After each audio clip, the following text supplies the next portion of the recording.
নিশ্চিতভাৱে ক'ব লাগিব যে ৰঙামাটি সমষ্টিৰ ফুকনদলনি আছো আৰু ফুকনদলনি ইতিমধ্যেই জনাইছো যে ইয়াত গো মাংস পেলাই এই হিন্দু বসতি প্ৰধান অঞ্চলত গো মাংস পেলাই ইতিমধ্যে যি এক বিতৰ্কৰ সৃষ্টি হৈছিলে। মই সেই স্থানত উপস্থিত আছো, সেই স্থানৰ মানুহখিনি আছে আৰু গাঁৱৰ মানুহখিনি তেনেকুৱা জানিব চেষ্টা কৰিম। যিহেতু এই ফুকনদলনি গাঁৱৰে নদী সিপাৰে যদি চাওঁ, এঘৰ গোসাঁই মানুহৰ মাটি আছিলে। সেই মাটিখিনি এই সন্দেহজনক লোকে দখল কৰি ইয়াক দৈনিক তেওঁলোকে ইয়াত অনৈতিক কাৰ্যকলাপ কৰি আহিছে। ইয়াত জুৱা খেলৰ পৰা আৰম্ভ কৰি নকল সোণ, নকল টকা আৰম্ভ কৰি ইয়াত আৰু এতিয়া গৰু মাংস পেলাই দি তেওঁলোকৰ যি ইয়াত সদায় তেওঁলোকে আমনি কৰি আহিছে। মই ইয়াৰ পৰা জানিব চেষ্টা কৰিম কি হৈছিলে ঘটনাটো, কওকচোন। হয়, যোৱাকালি ৰাতিপুৱা আমি চাইছো আহি পেলাই 6টামান বজাত ইয়াত কোনোবা সন্দেহযুক্ত মানুহে গৰু মাংস কেৰি বেগত আনি পেলাইছে আৰু পেটু চেটু ইফালে গোটেই ৰাস্তাটোত পেলাই থৈছে পদূলিয়ে। আৰু আমি এই মানুহখিনি যে ইয়াত বহিছে, ক'ৰ পৰা ৰাতি আহি পেলাই ঘৰ বনাই বহিছে, আমি মানুহখিনিক চিনি নাপাওঁ।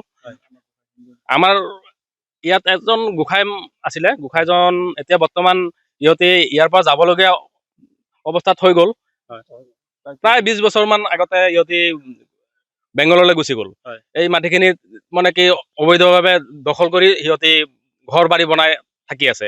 আৰু সেইসকলৰ আহি পেলাই আজি চক ইয়াতে গৰু মাংস পেলাইছে। যোৱা 2-3 বছৰ আগতে এক জেগাত গৰুৰ মন্দিৰত গৰুৰ মাথাটো পেলাইছে। আৰু কেইবা বছৰৰ আগত, মোটামুটি 15 বছৰৰ আগত এইখিনিত ছোৱালী এজনী আমাৰ মুছলিম লৰাই লৈ গৈছে। লৈ যোৱাৰ পিছত সেইখিনি আমাৰ এই গাঁৱৰ মানুহখিনি বহুত অসুবিধা হৈ আছে। আপোনালোকে চৰকাৰ প্ৰশাসনক জনাক, আমিও চৰকাৰ প্ৰশাসনক আৰু আমাৰ শ্ৰদ্ধাৰ ৰঙানদীৰ বিধায়ক ঋষিৰাজ হাজৰিকাদেৱক কওঁ যে উন্নতি পলমে এই মানুহখিনিক যদি আঁতৰাই নিদিয়ে, সন্দেহযুক্ত মানুহখিনিক, আমাৰ ইয়াত বসবাস কৰি থকা হিন্দু সম্প্ৰদায়ৰ মানুহখিনি বহুত অসুবিধাত পৰিছে। হয়, মই আপুনি জানিব কি হৈছিলে ঘটনাটো কওকচোন। ইয়াত মানে দৈনিক অনৈতিক কাৰ্যকলাপ হয়, কালি ৰাতিপুৱা মানে চাবলৈ পাইছো ইয়াত মানে আপোনাৰ গো মাংস একদম ইয়াৰ পৰা সেই তালৈকে পেলাই থৈ দিছে কেৰি বেগত আনি। এইটো প্ৰায়ে মানে মাজে মাজে সিহঁতে কৰিয়ে থাকে। আৰু আজিতো আমাৰ আগৰ বক্তাজনে কৈয়ে গ'ল, আমাৰ ছোৱালী এজনী লৈ গৈছিলে, কালী মন্দিৰত গৰু মাথা ৰাখিছিলে। এনেকা সিহঁতক মানে প্ৰায় কৰিয়ে থাকে, অত্যাচাৰ কৰি আছে বহুত দিন হ'ল। আজি এইটো আমাৰ বেংগলী এজন গোসাঁই মানুহ আছিলে, প্ৰায় 30-35 বিঘা মাটি আছিলে। সেই মাটিটোত সিহঁতে মানে অবৈধভাৱে দখল কৰি আছে আৰু মানে সিহঁতে এইটো সুযোগ লৈয়ে আমাৰ হিন্দু সনাতনী মানুহখিনিক অত্যাচাৰ কৰি আছে। এইটো কাৰণে আমি আমাৰ ৰঙানদী বিধায়ক শ্ৰীযুত ঋষিৰাজ হাজৰিকাক অনুৰোধ জনাম যে এইখিনি আমাক কৰি দিবৰ কাৰণে, এই অত্যাচাৰখিনি বন্ধ কৰি দিবৰ কাৰণে আমি কৰজোৰে তেখেতৰ ওচৰত আমি অনুৰোধ জনাইছো। মই আপোনালোক জানিব অকণ যদি আহে কি হৈছিলে ঘটনাটো কওক। কি হৈছিল মানে পৰহি কালি ৰাতিপুৱা মানে আমি চাইছো যে ৰাতিপুৱা উঠি পিনে এজন মাইকী মানুহ ইয়াক আহিলে, আহি পিনে চাইছে কি হয় মাংস এইটো পৰি আছে ৰাস্তাত। তাৰপিছত মতা মানুহ এজন ওলাই আহিলে, বিশু দেৱনাথ, সি আহি চালে যে মাংস পৰি আছে। পিছত মোক মাতিছে, মতাৰ পিছত মই আহিছো, আহি পিনে চাইছো এইটো গৰু মাংস হ'ব, বেলেগ মাংস নহয়। কেৰি বেগ একটা আনিছে, কেৰি বেগত লৈ পিনে ইয়াৰ পৰা এই তাৰ লেকে সেইটো পদূলি মুখত বেছিকে পেলালে। এইটো পদূলি মুখত বেছিকে পেলাই থোৱাৰ পিছত সিহঁতেতো গুচি গ'ল। ৰাতি আহিলে, এতিয়া কোনে পেলালে এইটোতো আমি নাজানো। এইটো সন্দেহযুক্ত।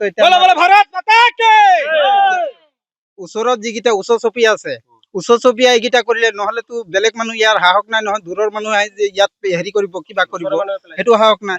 এইটো ওচৰ চুবুৰীয়া মানুহে পেলাই থৈ গ'ল। তেতিয়াহ'লে আৰু এটা কথা হ'ল, এতিয়া আমাৰ ফুকনদলনিৰ মানুহে আহি বিষ্ণুপুৰৰ মানুহে আহি পেলাব নেকি? ওচৰৰ মানুহ ঘৰৰ মানুহ কেতিয়া আহি পেলাইছে, আমাক উঠাবলৈ সিহঁতি মানে ষড়যন্ত্ৰ কৰি আছে। সিহঁতে মানে আমাক থাকিবলৈ নিদিয়ে। বেংগলী মানুহ ইয়াৰ পৰা উঠি যাওক, মানে সিহঁতেই আমাৰ মাটিখিনি, বেংগলী মানুহ মাটিখিনি দখল কৰি ল'ব। সিহঁতে তেনেকৈ কৰি আছে। মানে ফুকনদলনি যিটো লাষ্টত আছিলে এই গেজিং স্কুলৰ ওচৰত যিকেইটা মানে মানুহ বহি আছিলে, মুছলিম মানুহ উঠাই দিছে। সিহঁতে আকৌ সিহঁতৰ মামাই না কি ভাগিন হ'ব, সিহঁতে গোটেইখিনি আহি ইয়াত আশ্ৰয় লৈ সিহঁতৰ ঘৰ বনাইছে। সেইটো চাই লওক, সেইটো টিঙৰ ঘৰ আহি চাই লৈছে। এতিয়া আমাক হৈছে মানে পৰহি ঘটনা হৈছে আপোনাৰ গৰু মাংস ইয়াত গোটেই ৰাস্তাত পেলাই থৈ দিব। কালি আমাৰ বেংগলী মানুহ ছোৱালী লৈ যাব। আগত 3-4 বছৰ আগত দেৱনাথৰ ছোৱালী এটা লৈ গ'ল, লৈ পিনে আকৌ আমি ঘূৰাই আনিলো। এতিয়া আমাক তেনেকা ষড়যন্ত্ৰ কৰি মাইকী মানুহ লৈ যাব, আমাৰ বোৱাৰী লৈ যাব। কেতিয়াবা গৰু মাংস আজি পৰহি পেলাইলে, তেতিয়াহ'লে আমি কেনেকে থাকিম? আমি কেনেকে থাকিম? আমি তাক অনুৰোধ জনাইছো, সিহঁতে আমাৰ সোনকালে মানে এইটো একশ্যনটো ল'ব লাগে।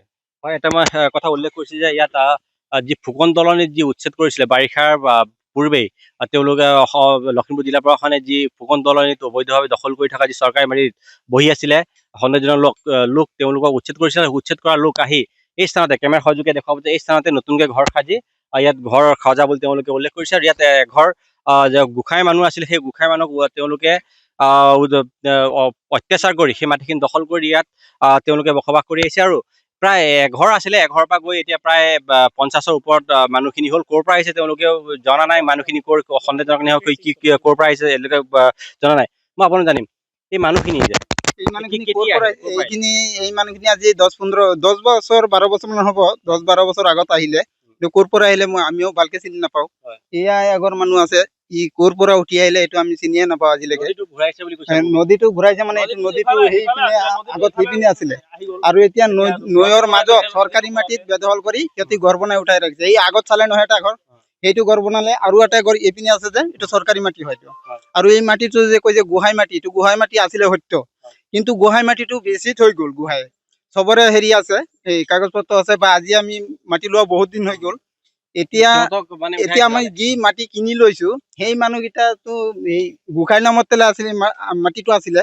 সেই মাটিটো এতিয়া মানে সিহঁতে নৈৰ সিপাৰত যিটো মাটি গ'ল খহি সিহঁতি এইটো বেদখল কৰি ঘৰ উঠাই ৰাখিছে আৰু অত্যাচাৰ কৰিবলৈ আমাক এনেকুৱা এটা ষড়যন্ত্ৰ কৰিছে যে আজি গৰু মাংস পেলাব, কালি কিবা এটা কৰিব, তেনেকে কৰি পিনে আজি চকে এইটো ষড়যন্ত্ৰ কৰি আছে। এইটো আমি আমাৰ বিধায়ক ঋষিধৰ হাজৰিকাক আমি এইটোৱে জনাইছো যে আমাক এইটো উচিত সুৰক্ষা। হয়, এনেদৰে দেখিবলৈ পোৱা গৈছে যে ফুকন দলনিৰ ৰাইজ একত্ৰিত হৈছে, কিয়নো তেওঁলোকক দিনক দিনে ধৰি যি সন্দেহজনক লোকে অত্যাচাৰ কৰি আহিছে। পুৱাৰ পৰা গধূলিলৈকে তেওঁলোকক ইয়াত জুৱা আড্ডা বহাই আৰু দৈনিক সংঘটিত কৰি আহিছে যে এবাৰ গৰু মাংস পেলাব, এবাৰ গৰু মাথা পেলাব, তেনেধৰণে তেওঁলোকক অত্যাচাৰ কৰিছে যাতে তেওঁলোক ইয়াৰ পৰা প্ৰতিষ্ঠিত উঠি যায় আৰু তেওঁলোকে মাটি দখল কৰে। লখিমপুৰ জিলা প্ৰশাসনে আৰু যিগৰাকী ৰঙাজী বিধায়কগৰাকী তেওঁলোকে দাবী জনাইছে যে এই সন্দেহজনক লোকক ইয়াৰ পৰা উচ্ছেদ কৰিব লাগে আৰু তেওঁলোকক সুৰক্ষা দিব লাগে।